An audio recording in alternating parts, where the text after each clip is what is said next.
What's going on, y'all? Smart Hulk here, ready to talk to you about Marvel Snap's newest card, Hope Summers, and honestly, she is quite good. At first glance, I believe that Hope Summers belongs in the category of Season Pass card, with Elsa, Bloodstone, Loki, and Miss Marvel, a card that is genuinely great. I do think that she is significantly worse than those three, but after the, Sebastian Shaw, Scar, like limited sort of Season Pass cards we've had with Black Swan recently as well, it's nice to get a Season Pass card that is what I would describe as generally applicable. Hope Summers at 3/4 is a mid-range engine. A lot of different mid-range decks will be playing this card in perpetuity, basically, which makes her not only a good investment, but a card you'll be able to play in a variety of different situations. I think when you compare her to what kind of card you could play in a lot of other decks, I think you honestly come to a card that's like, this is maybe not Jeff level, but perhaps Iron Lad level in terms of wide applicability. It's not Miss Marvel level in terms of power, at least release Miss Marvel, but it's strong enough to be grouped in with it. Now, I played 3 decks with Hope Summers. We're going to break down all of them, and then we're going to show some gameplay on the back end so you can get a sense of just how versatile and powerful Hope Summers is. She can activate multiple times per turn. Adding extra energy lets you jump the curve in a real way, and this kind of power is something that is very hard to find and can power a wide variety of mid-range decks. So, let's check them out. One of the decks that I was really excited to try Hope Summers in was the Darkhawk Bounce deck, which isn't really playing any tech right now because it's worried about Loki matchups, and is really just trying to be a points and disruption type of deck, with Rock Slide and Black Widow and Korg dragging your opponents down to your level where you beat them with experience, but also a giant Darkhawk. One of the things that I noticed when I just slotted Hope Summers into the basic shell was I had a lot more room for bigger stuff. And for me, this ended up manifesting in the form of adding Annihilus and Sentry into it, but you could also go the direction of trying to fit a Cull Obsidian, maybe to put some tech in there. There's a lot of different things you can do with the additional energy that Hope Summers provides you. That said, I think this is likely where I considered the best starting point to be, and it was one of my favorite decks I've played in a very long time. I typically do enjoy these bounce style decks. There are some issues. They're going to have games where you just can't win because the bottom 2 cards in your deck are Darkhawk and Annihilus, and you just don't have enough power without them. And managing those games is actually kind of a thing that you're going to have to get used to doing. But I do consider this a serious addition to this kind of deck, and the level of disruption this deck can create is really unparalleled in the entire game of Marvel Snap. Between Hood and the Void, you can really disrupt your opponent's board. You can disrupt their hand with the rocks. There's really a lot of ability to stop your opponent from doing things, and it doesn't really sort of come across because there's not really tech cards in here.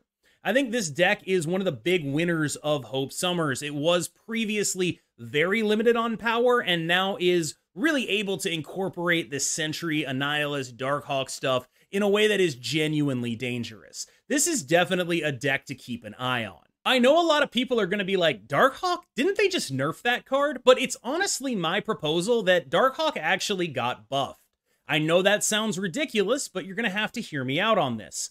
Darkhawk got buffed because it previously was getting replaced in all the shells that ran it by the fact that Cull Obsidian was a roughly similarly sized card that required less investment. Darkhawk requires you, as a Zabu deck, to run cards like Rock Slide and Black Widow. However, one of the major upsides of being a Zabu deck is you don't have to play these mediocre 3-drops that every other deck that isn't playing a 4-drop on 3 gets to be forced into. This made Darkhawk a suboptimal option in his own deck. In other words, as a Zabu card, he was like the 4th or 5th best option because of the package that he made you run alongside him. Now, as his own card, he is no longer struggling to fit in the Zabu shell, and he can really fly free and become something that is actually really relevantly strong. In this deck, Darkhawk is very often 18 to 20 power. That is nothing to sneeze at. This is a really, really, really big guy. And sometimes decks like this need really, really, really big guys. The ability this deck has with the extra energy that it generates and the discounts that it creates to play multiple rock slides, to play multiple Korgs, means that Darkhawk is absolutely enormous. I would literally run 2 of these if I was allowed to, and just forego the Annihilus stuff if I could. That's how good Darkhawk is in this deck. I know it seems like a nerf, and maybe overall it is, but I think at high infinite, he was already getting forced out of those Zabu shells, and now he has an identity that is all his own. In this list, Hope Summers is a little bit awkward. There are a couple tips that you're going to need to know in order to use her properly. First of all, playing Hope Summers into Werewolf by Night is something you're going to want to do a lot of the time. Obviously, you move the Werewolf out. That's a very good thing to do, but it does create this tension when you use a Beast after Hope Summers. Things to note. 1, if you Beast Hope Summers, you're not getting any energy. She goes back to hand too fast. It doesn't actually happen. However, if you Beast Hope Summers and you already put something in her lane that turn, you can get the energy. This does make the sequencing in this deck very, very difficult. You are in a lot of situations where you have to choose between maximizing the power on Werewolf and worrying about sending Werewolf back to your hand with Beast and maximizing the energy gain out of Hope Summers, such that you really do have to plan these turns out. This is the kind of deck that will reward you if you are able on turn 4 after playing a Hope Summers to say, this is what I want to do the entire rest of the game. Thinking that stuff out is quite important, or you don't necessarily have to have an exact science down, but you have to have some sort of understanding of what you're trying to do.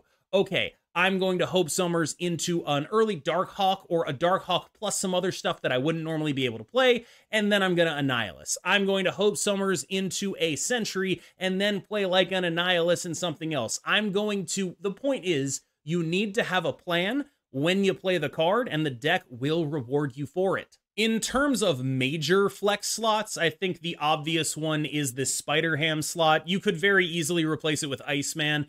I would like everyone to know that you do not need to buy Spider-Ham for this deck. You can absolutely play Iceman instead. I think the fact that they're very close is notable. In metas where the metagame is a little bit less defined, I tend to default towards playing Spider-Ham because it can just be a little bit better versus random stuff. But it is entirely possible that I'm just biased because I notice when it hits some things that matter, and I don't notice when Iceman does the same thing. That said, I'm on Spider-Ham. The original creator of the deck, Yo Woody, actually made the exact same changes as me independently, but he is on Iceman. And I think that's a real, endorsement of the direction I took this deck, because it was not playing the Sentry Annihilus stuff before Hope Summers, and now, post-Hope Summers, it actually is. It's back into that really disruptive mode, but in a way that is hard to get Loki'd on. I do think if Loki picks up, there will be some tinkering with this shell. We will have to adapt to that matchup, because right now there's not a lot of Loki. Everyone's experimenting. Hope is not exactly an obvious Loki card. And so you end up in a situation where maybe we're building a deck for a meta that won't exist forever. I've noticed a lot less discard as well, for example. But right now, I had a lot of success with it. Hope Summers also likely ends up as a major player in the Thanos archetype. Lockjaw's nerf means that Thanos is looking for more options, more ways to get big guys out, and Hope Summers provides that at the low cost of playing stuff in her lane. You can even do things like Psylocke into a turn 2 Hope Summers, which is quite ridiculous if you have stuff to put in the Hope Summers, because then you get to go turn 3, thing in the Hope Summers, turn 4, that's a 5-drop, preferably a Vision, and suddenly you're just really off to the races, accelerating way beyond what anyone can reasonably keep up with. This is a typical Thanos deck, and I think the major thing that might stick out to you is that I'm playing Mobius and Mobius. This is a reaction to 2 things. The first is a lot of other people, when playing this Thanos list, are going to be playing Wave. I have a Mobius. They match up pretty well for me in those scenarios. The second is Loki is a very dire matchup for decks like this. And while I think this deck does maintain a decent amount of the, coin flippiness, not necessarily coin flippiness, but the unpredictability and sort of difficulty to deal with that made previous Thanos iterations hard for Loki to beat, losing Lockjaw is definitely something that makes the Loki matchup worse, and Hope does not make the Loki matchup better the same way old Lockjaw did. She's a good card. She's not that good. That's something to keep in mind. So for that reason, Mobius is in here for the various Loki gamers. In addition, Mobius right now has some additional utility, which is there are people playing Pixie, and you need Mobius in your deck some of that time, so you can just like instantly win against the people playing Pixie.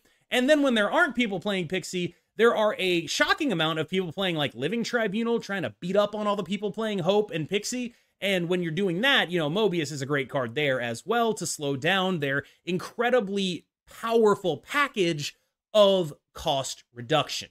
Cull Obsidian, unfortunately, remains an incredibly important part of this Thanos list. And that may be something that makes a lot of people sad because while he was a very purchased card last month, according to what I can figure out, a lot of people got this card, a lot more people didn't. And I think that the fact that he is so important to this kind of stuff, the fact that a lot of what Hope Summers lets you do is do a facsimile of the Lockjaw thing where you just like play big guys, get a cheap Scar, that kind of deal.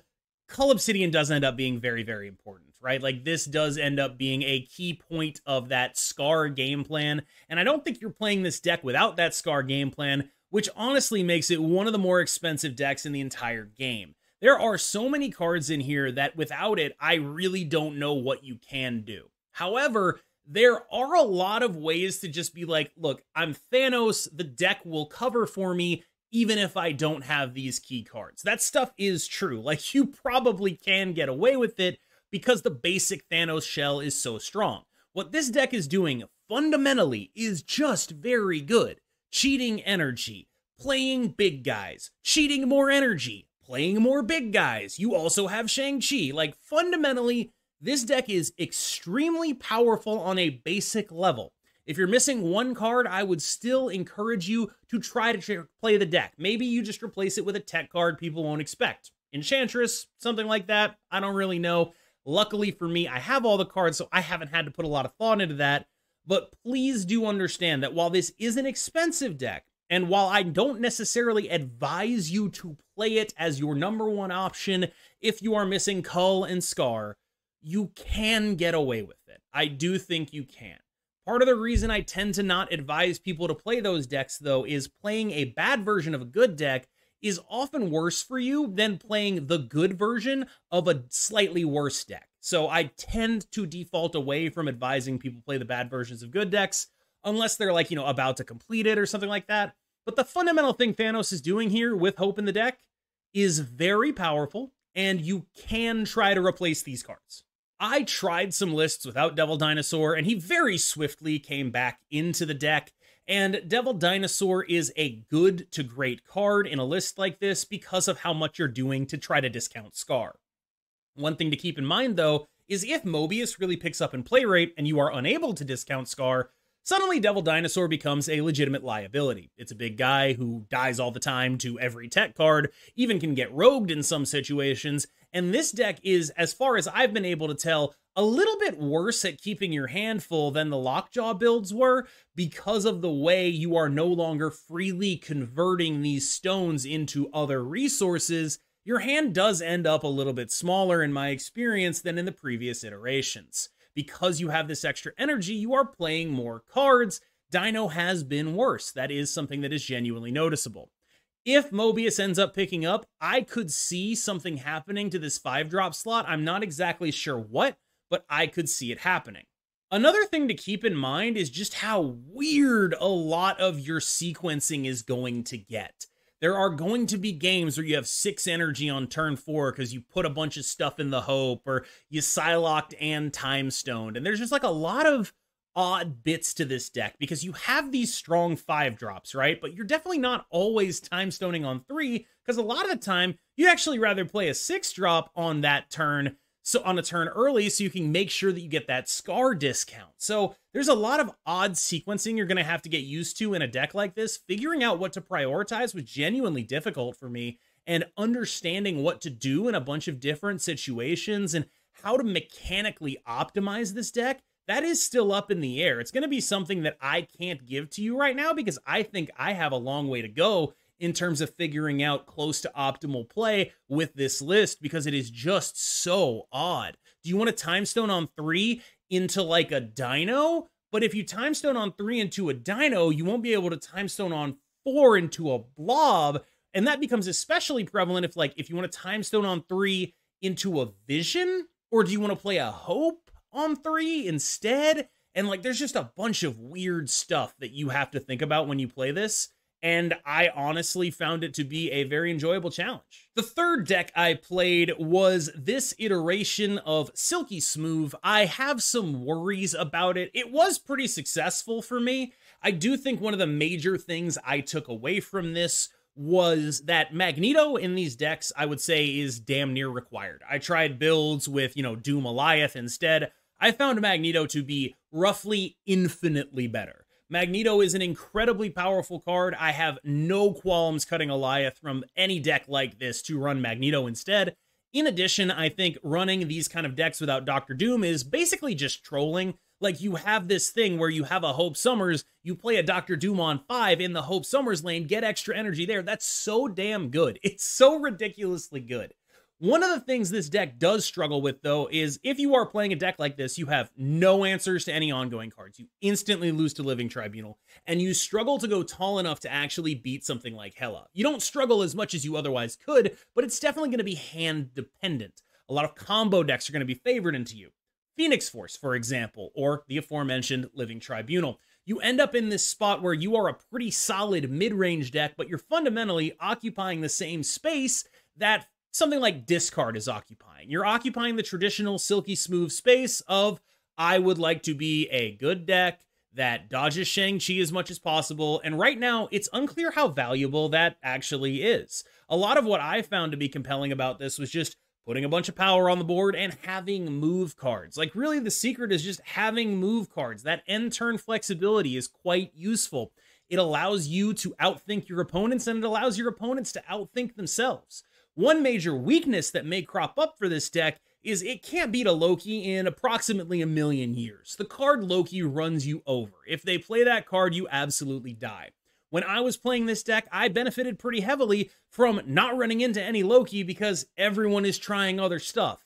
Loki ends this deck, and I think that's what might determine whether or not it actually sticks around in the metagame, because Loki into discard is not nearly as powerful.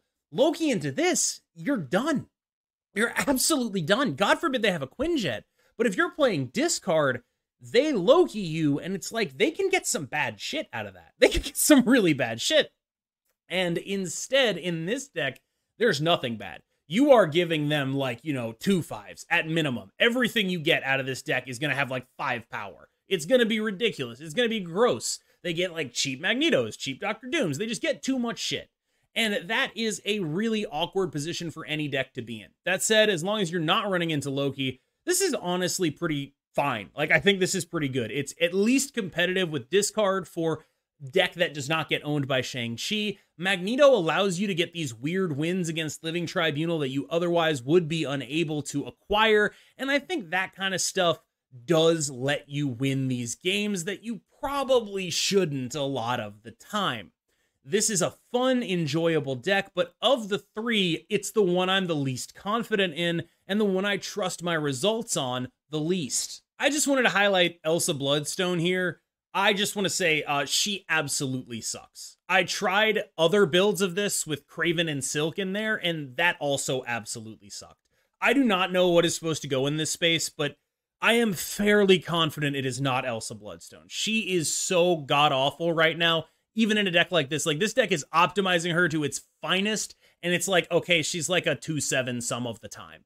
And maybe that's just fine and dandy, maybe that's cool, I don't really know, but I did not have a good time playing Elsa Bloodstone. Everything else in this deck pulled way more weight than Elsa. And the frustrating bit about this, though, is that I had an even worse time playing Kraven Silk. The issues with Kraven Silk are that it tells you to do things you don't want to do. You put the Kraven in a lane that your Silk isn't in. That's not what this deck wants to do. This deck wants to stack up one lane. That's why the Elsa makes more sense. I get it. And it does make more sense. But boy, does it still suck. This card is not very good. And this is the best Elsa deck by margins I can't even really describe. This is so far and away the best Elsa deck, and you can tell that it's the best Elsa deck because it's borderline playable, and she's in it. and I don't actually have any better ideas for what should go here. Like, I cannot stress enough just how mid this card is. Like, if you have everything else but Elsa for this deck, good lord, do not buy Elsa.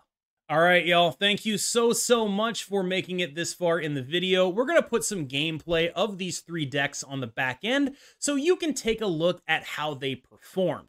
As far as my recommendation for Hope Summers, it's actually kind of a gimme because this is a Battle Pass card, and almost every Battle Pass is going to give you way more than the value that you spend on the Battle Pass. I highly recommend you pick up Hope Summers. She is an excellent card, one of the best cards they've released in a while. She will have some longevity at the very least in Thanos, and I'm really excited to see what she can do in these bounce shells, in these move shells. She seems like she is quite strong and a very powerful contender in this metagame. Of course, remember, it's day 1. If I'm wrong, you don't get to yell at me.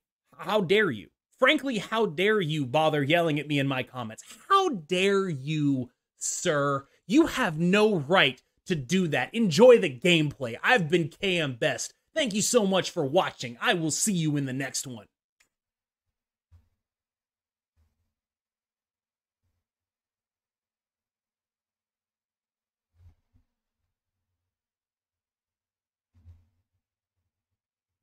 Old Elsa is a 3-cost, but you mean giving +3? Giving +3 is nuts. It is possible I am interested in getting a Miles Morales.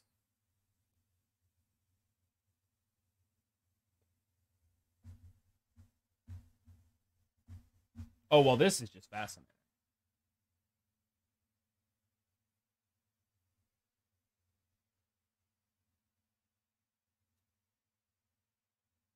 Angela Jeff.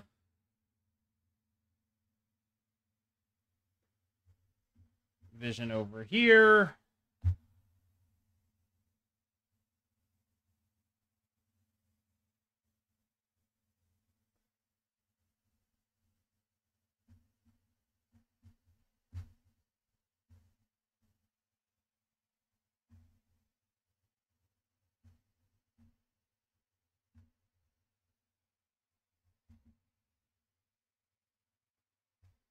I guess I snapped that.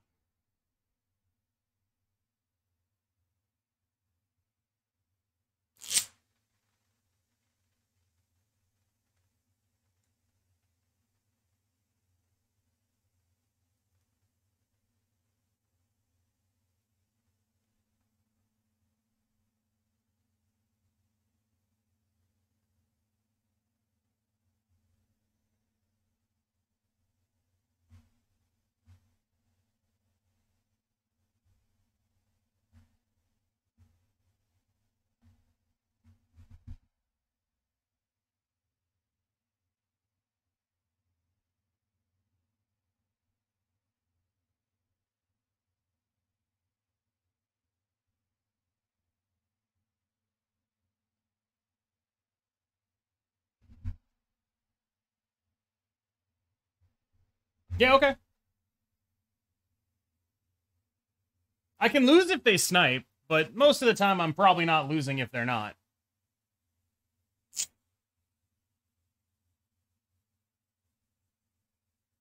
Miles over Doombot? Aren't they the exact same? Except Doombot has some upside if they, like, change the location or some shit.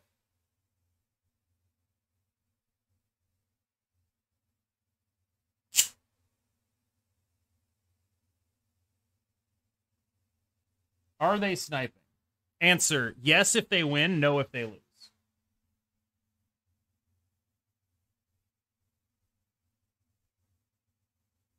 So they are sniping. I see. It's the only explanation.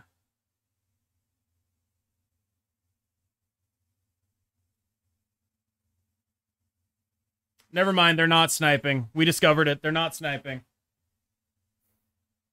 Why the fuck are you online? You raided me how long ago? What the hell happened, man? How long ago did you raid me, Revis? How long ago was it? It was like maybe 30 minutes. Oh, man, it's our worst matchup, too.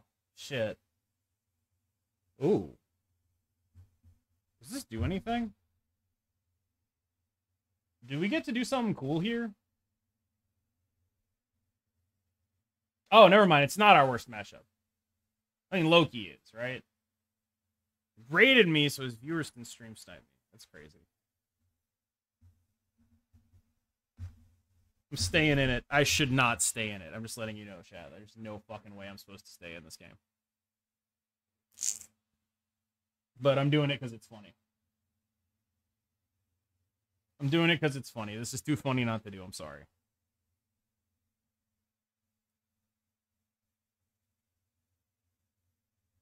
Cheap Dino, I'm with you. Sick Medusa, also with you. Still with you. Love it. Love that for you.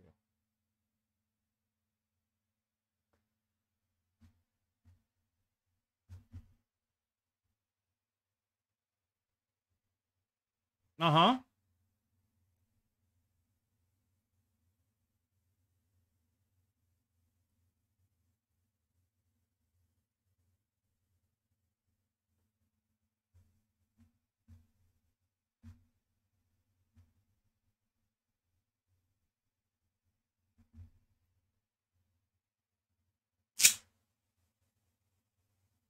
I don't know. I'm pretty sure I get, like, magentoed to death here somehow. What the fuck? What's going on here?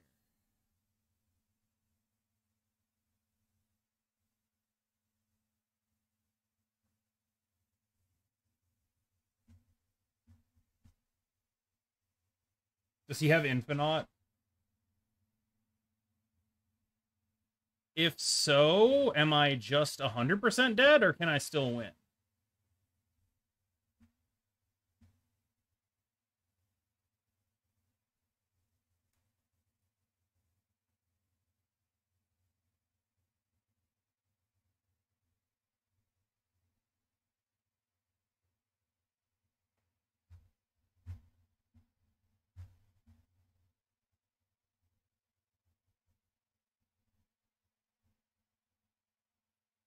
I'm gonna just do a thing and see what happens.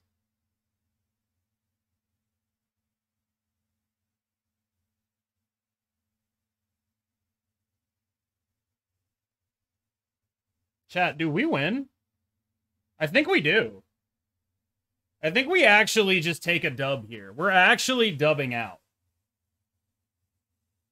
He just got, like, the worst Loki of all time. Just, like, complete and total, like, utter unplayable dog shit. Is that what happened here? Like, his Loki was just, like, the most ass?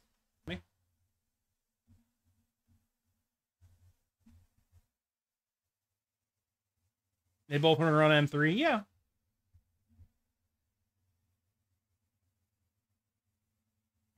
Oh, that's a really early pixie. Or really early hope. A really early hope.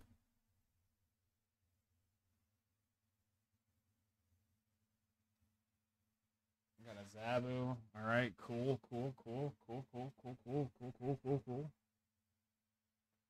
We got a Spooderman.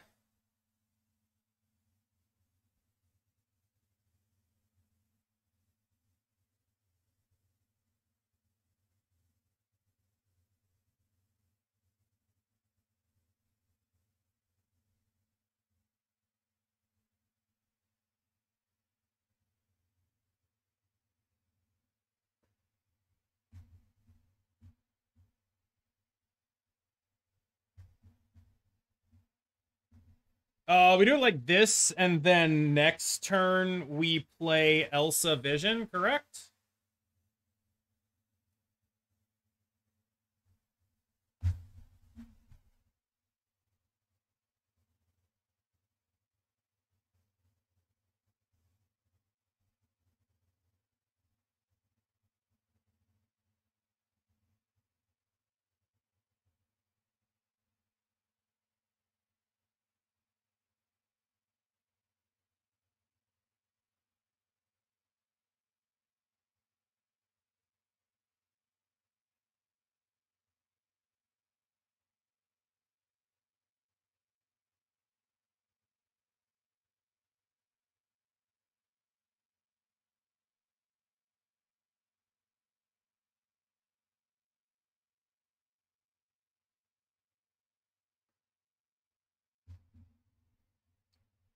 I pull the void over here.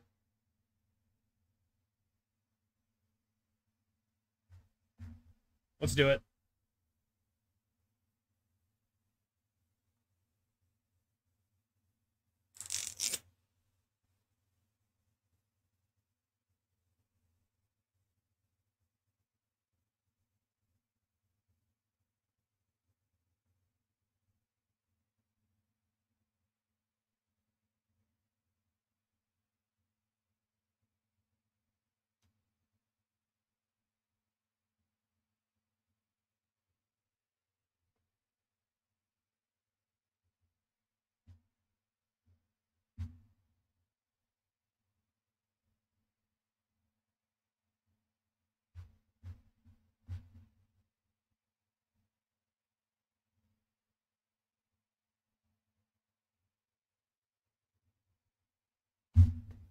Okay. I like my odds. I like my odds. I'm scared. My heart's pounding, but I like my odds.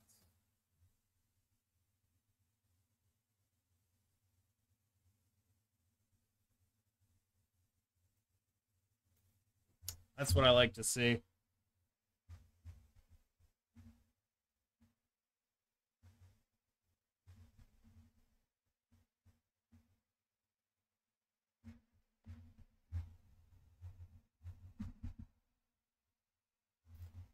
We are instantly dead. This was like the Tribunal guy.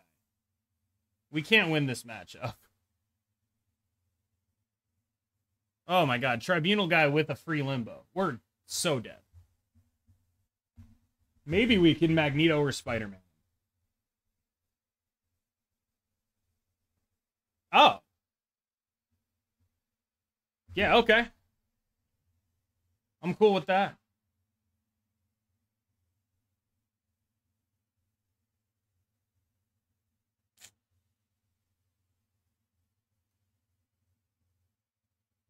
They're gonna get rid of it, aren't they? Yep. Alright. Well, we still are in range to try to Magento them.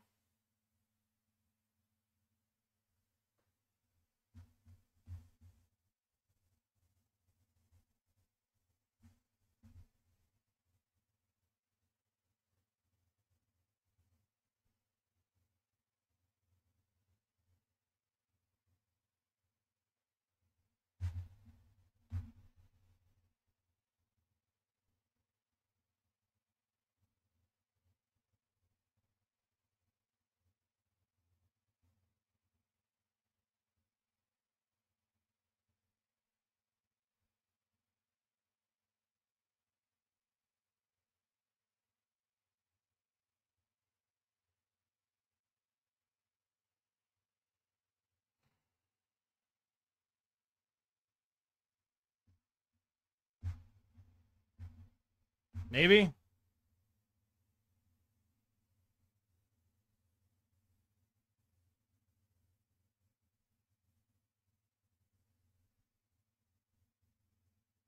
Okay, I mean...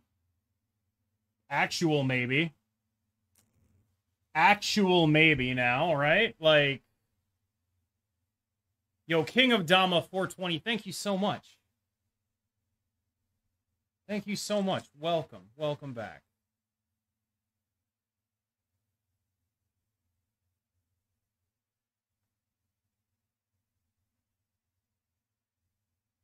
They can Mystique the left. I am unfortunately aware of this, yeah.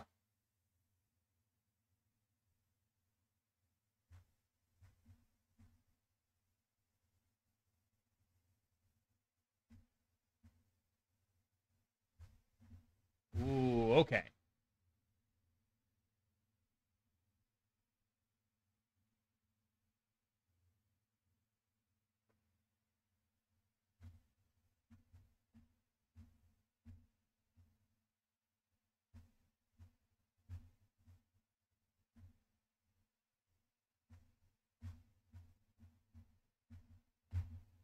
I don't know. Fuck it.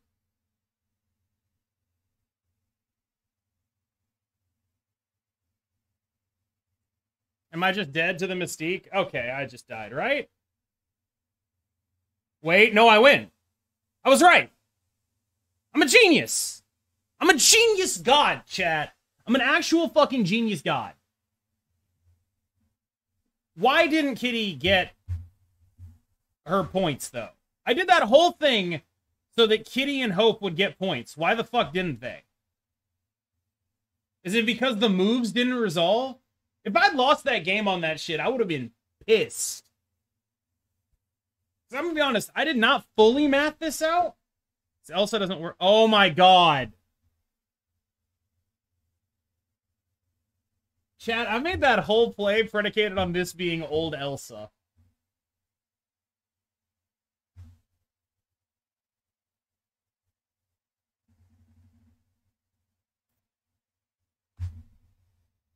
Whew. Panis killed me. But, like, pretty much everything else didn't. So it's, you know, it's whatever, right? It's Stefan. I noticed that from how it said Stefan. That did tip me off.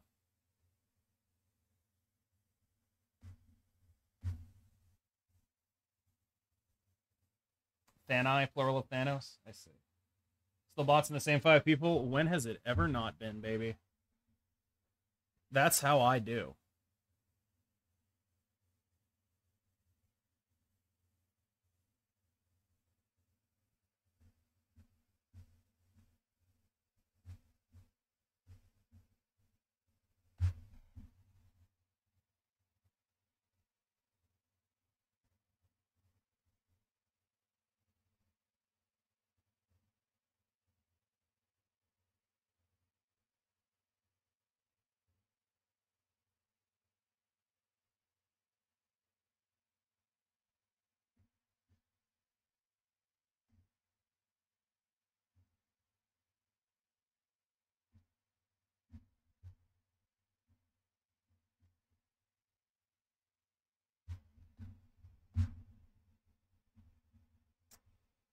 Space Stone. No. Order. Mind Stone, Vision, Space Stone.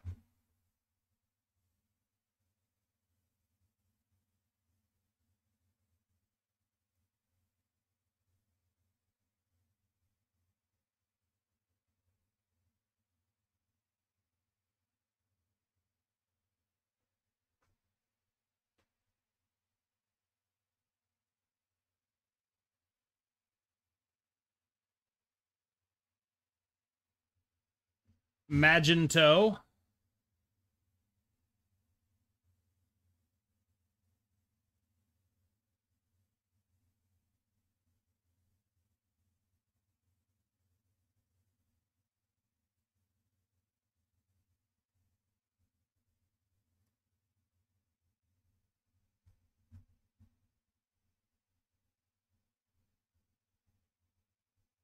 I don't know.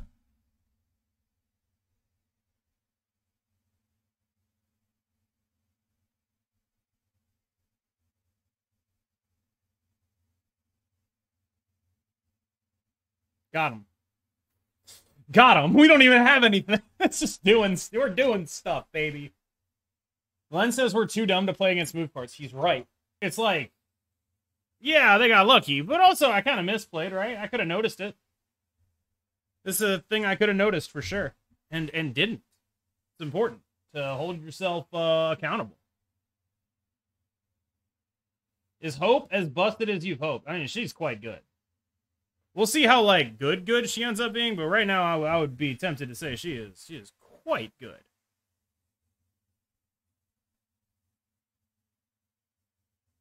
Ravona.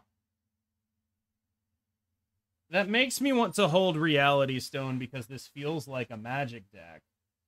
Oh, boy. I guess we'll learn what kind of magic deck it is. Huh.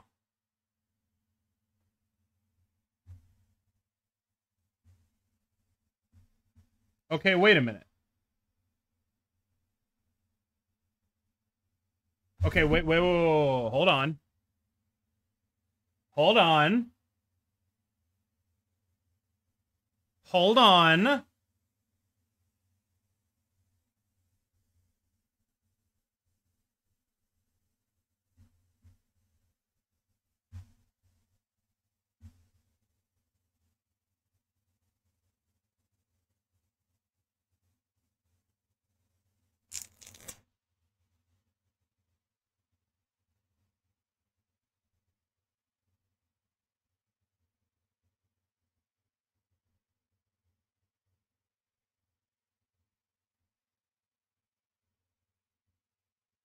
The Arnhem Zola track deck. It sure seems like it.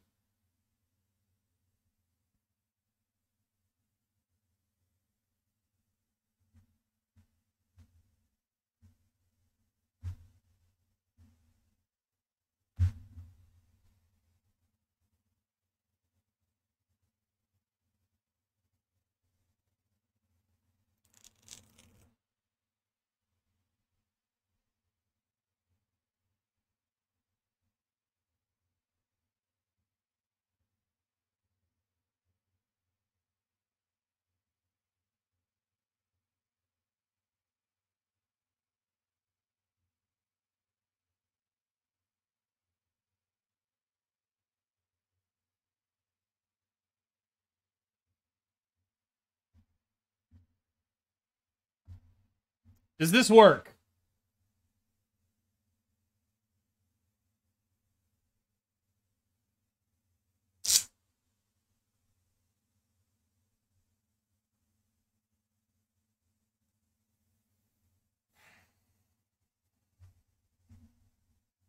Okay.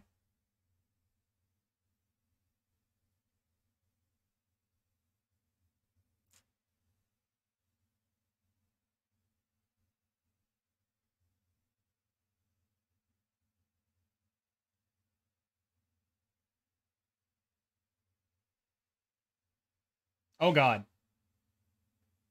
Come on, do not fuck me. Okay. And we're good. We're good. We got there. To do. Are you copying the Demonized Shang? I would if I liked it. I just don't like it.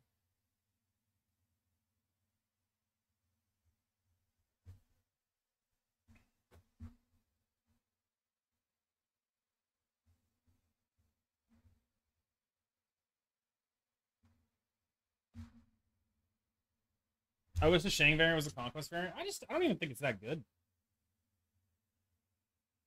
So we go Psylocke into Hope Stone. That's pretty okay for a game where we got our shit discarded. Obviously, we'd rather do it with a different stone, but it's like okay, you know? I don't love it. But we get to draw this card, draw the card for the next turn. Stones go in her. 5-drops go in her. Obviously, our best pull is like a Vision, I think. That's not what we want.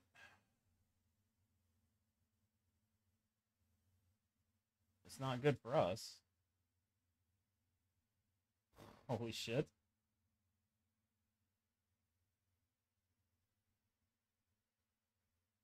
Ooh, we got the Vision, though. That's something. That's something.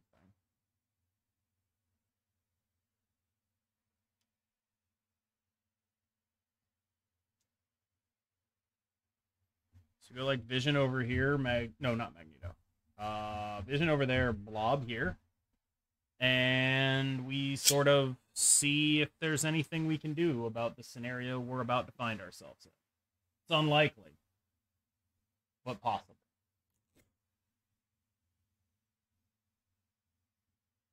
It's not a fun scenario for us to be in. What is the better Hope deck so far? I think they're all honestly pretty close. I want to try maybe the Elsa move one in a bit.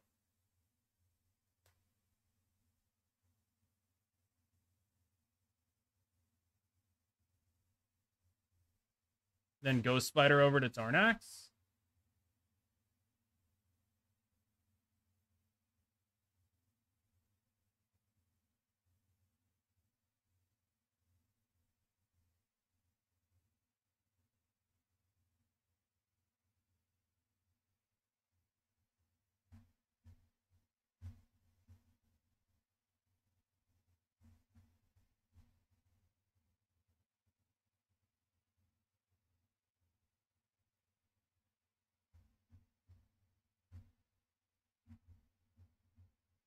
They Heimdall this over. It's 7 plus 9, so 16 plus 6 is 22.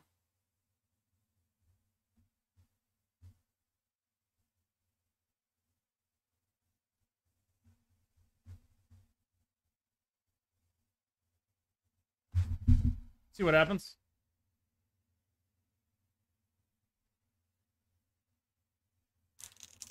You think they Doctor Strange? Now that you've mentioned it, I think they do.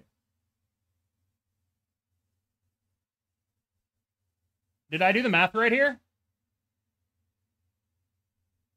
Did local man correctly math things here?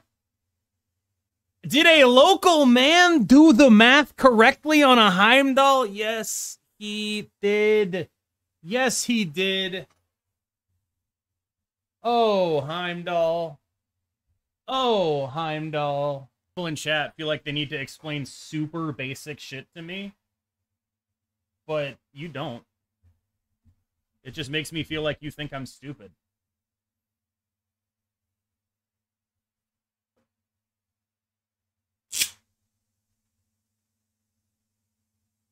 Doesn't Andy run you right back to being dead if Loki high rolls into it? I'm way more comfortable with Loki having a high roll into it than just like this Loki gets this and gets your ass. Just like infinitely more comfortable with that.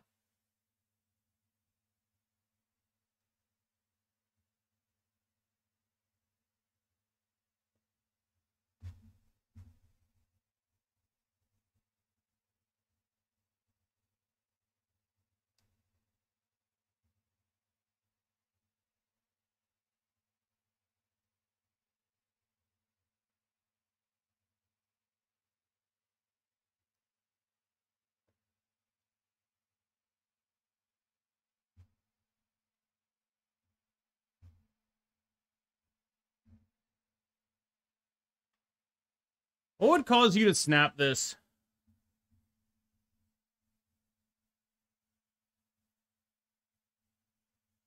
I feel like I'm supposed to play.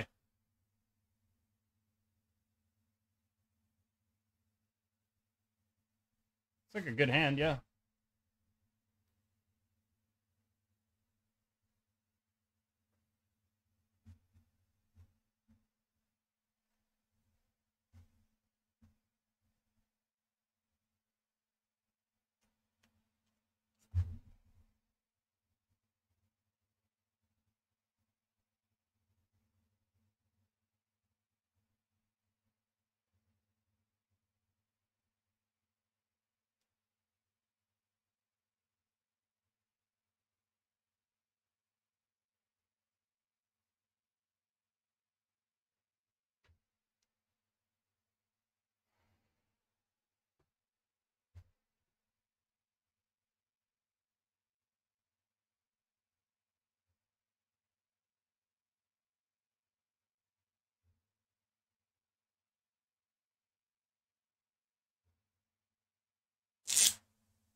Am I just like getting Eliath here or something?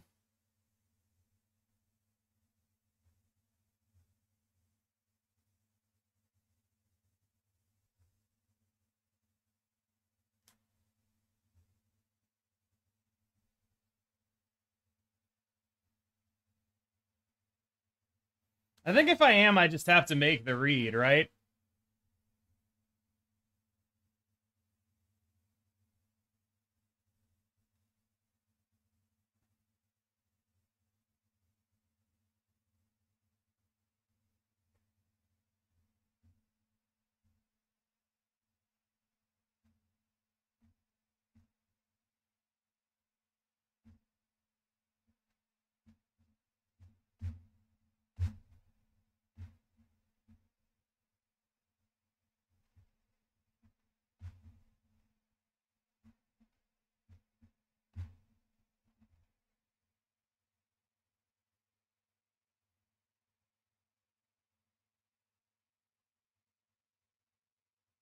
Am I dead? I win, I believe. Oh, wait. Yeah, I win. As long as the Darkhawk is big enough here, which it probably is. Woo! We had to win that silk flip. We had to win that silk flip. Are we just... This is the third enjoyer in a row. It's gone too far. I'm just gonna say it. It's gone too far. This enjoyer stuff, it's too much, man. Oh my god, please give me.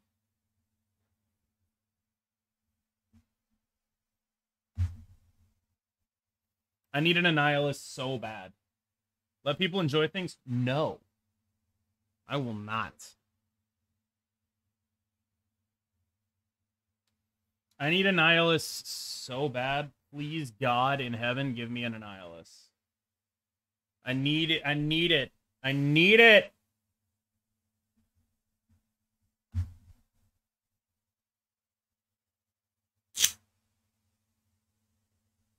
Annie, heal us!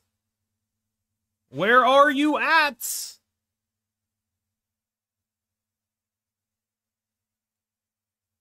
God, please, please, please, please, please, please, please, please, please, Annie, heal us. Come on. Come on, Annie, heal us.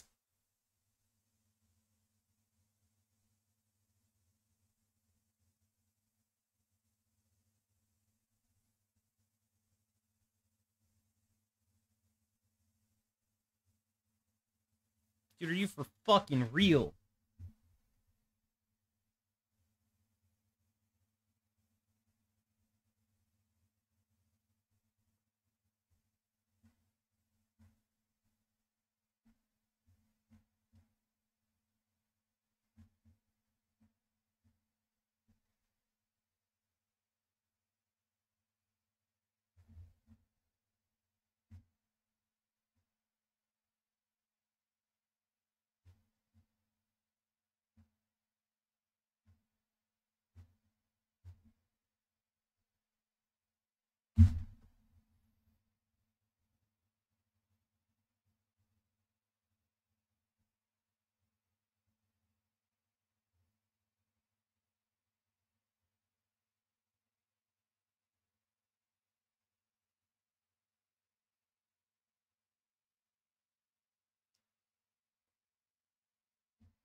Okay, so they are 9 cards in deck. I instantly die to the card Blob, but I'll stay in for 1 cube.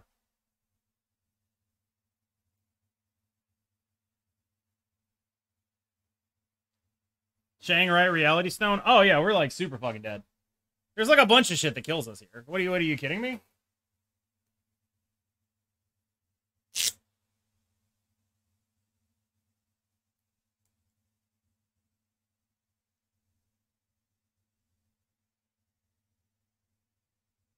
You joking? We're super dead. Order missing out on energy. Lamau. Good gag. How are we not dead here? Maybe they just have literal nothing. We failed to draw Annie Healus here. Definitely a bad sign. Maybe if we can fail to draw that, they can fail to draw every relevant card in their deck. You know what I mean? If we can fail to draw Annihilus, maybe they can fail to draw all of the cards. The whole deck. Maybe they can just not draw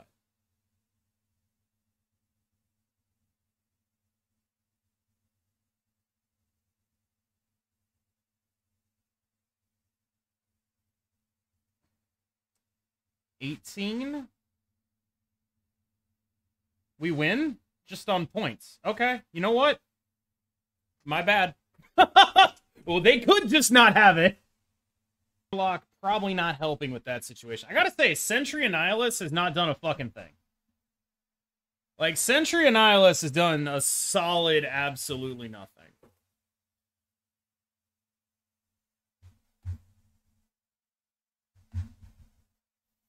Okay, Hope. It's all on you.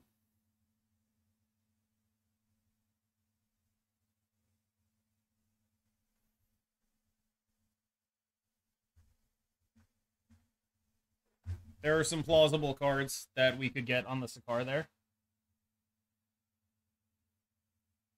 I don't hate that at all. That's not a good one. That's okay.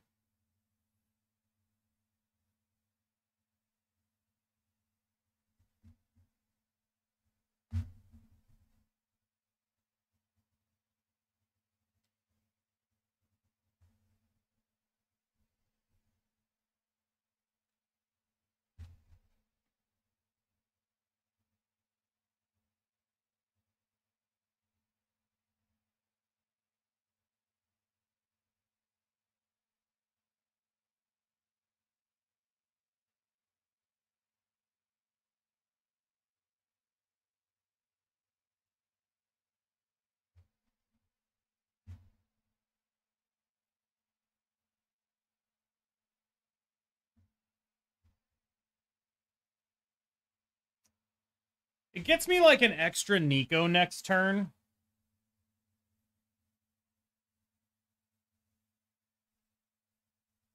Do I need the extra Nico?